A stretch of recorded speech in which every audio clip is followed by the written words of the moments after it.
حیا کا تقاضا یہ ہے کہ عریانی اور فحاشی کو معاشرے سے یکسر مکمل ختم کر دیا جائے، کمپلیٹلی ختم کر دیا جائے، کوئی باقی اس کی ذرا سی بھی کوئی بات باقی نہ رہے۔ بے حیائی کی انتہا کیا ہوتی ہے کہ انسان زنا کرے، تو قرآن مجید نے زنا کرنے سے منع نہیں فرمایا، اب کیا فرمایا؟ یوں فرمایا وَلَا تَقْرَبُوا الزِّنَا، تم قریب بھی مت جاؤ اس گناہ کے۔ بھئی جس راستے جس شہر جانا نہیں اس کا راستہ پوچھنے کی ضرورت کیا ہے؟ یہ شریعت اسلام کا، شریعت محمدی کا ایک حسن ہے کہ اللہ رب العزت نے جن جن کاموں کو حرام قرار دیا، منع کر دیا، ان کی ابتدائی چیزوں کی طرف بھی چلنے کو منع کر دیا۔ اسے کہتے ہیں نب دا ایول، کہ شروع میں ہی جو ہے نا وہ پنپنے ہی نہ دو، وہیں کے وہیں ختم کر دو، برائی کو بڑھنے ہی نہ دو، اس طرف چلنے ہی نہ دو۔ مثال کے طور پر شریعت نے شراب کو حرام قرار دیا، تو اس کے ساتھ کتنی چیزوں کو حرام قرار دیا؟ شراب بیچنا حرام، خریدنا حرام، بنانا حرام، اور ادھر سے ادھر پہنچانا، ٹرانسپورٹیشن بھی حرام، کہ ایک آدمی کہے جی میں نے تو کچھ نہیں کہا، یہاں سے اٹھا کے وہاں رکھ دی، یہ بھی منع۔ تو ہر اعتبار سے اس کو منع کر دیا تاکہ کوئی بندہ آگے جرأت ہی نہ کر سکے۔ اس کے علاوہ شریعت نے سود کو حرام قرار دیا۔ تو معاملات جو ہوتے ہیں نا فاسد، جو شرعی معاملات نہیں ہوتے، ہم لوگ اپنے معاملات میں کر جاتے ہیں، تو معاملات فاسدہ سے حاصل ہونے والے نفع کو بھی سود قرار دیا تاکہ انسان ان سے بھی بچے اور خالص سود سے بھی بچے۔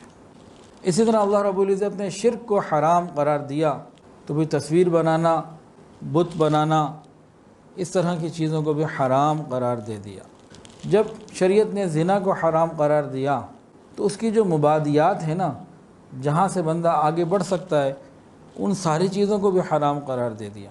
مثلا اجنبی عورت کو دیکھنا حرام، اس کو ہاتھ لگانا یعنی چھونا حرام، شہوت بھرا کلام کرنا، بات چیت اس انداز سے کرنا وہ بھی حرام، اور دل اور دماغ میں اس کا خیال جمانا وہ بھی حرام، بالکل منع کر دیا، ایک پاکیزگی کا تصور دے دیا۔ اور یہ پکی بات ہے کہ بے پردگی ہی زنا کی وجہ بنا کرتی ہے، سبب بنا کرتی ہے، یہ پکی بات ہے۔ اس لیے دین اسلام نے عورت کو حجاب میں، پردے میں رہنے کا حکم دیا۔ قرآن مجید کی آیات پردے کی جو ہیں وہ نازل ہونے سے پہلے جو قدسی نفوس ہیں نا، جو پاکیزہ ترین ہستیاں ہیں، ان کے دلوں میں اس کا خیال ڈالا گیا۔ حضرت عمر فاروق رضی اللہ تعالی عنہ آقا علیہ السلام کے پاس حاضر خدمت ہوئے، عرض کیا یا رسول اللہ، ازواج مطہرات کے پاس آپ کے گھر والیاں ہیں، ام المومنین ہیں، تو آپ کے گھر میں بہت سے لوگ آتے ہیں، ان میں سے کچھ نیک ہوتے ہیں، کچھ بعض دفعہ فاجر و فاسق بھی آ جاتے ہیں، کبھی کوئی غیر مسلم بھی آ جاتا ہے ملاقات کرنے، تو ہر طرح کے لوگ آپ سے ملنے آتے ہیں اور آپ کے گھروں میں آتے ہیں، تو اگر آپ ان کو پردے کا حکم کر دیں۔ انہوں نے یہ بات کہی، 5 ہجری کی بات ہے، پھر اللہ رب العزت نے قرآن مجید میں باقاعدہ پردے کی آیات کو نازل کر دیا اور حکم کو نازل کر دیا۔ پردے سے متعلق قرآن مجید میں 7 آیات ہیں، اور احادیث کے اندر 70 احادیث موجود ہیں جو پردے کے احکامات کو واضح کرتی ہیں۔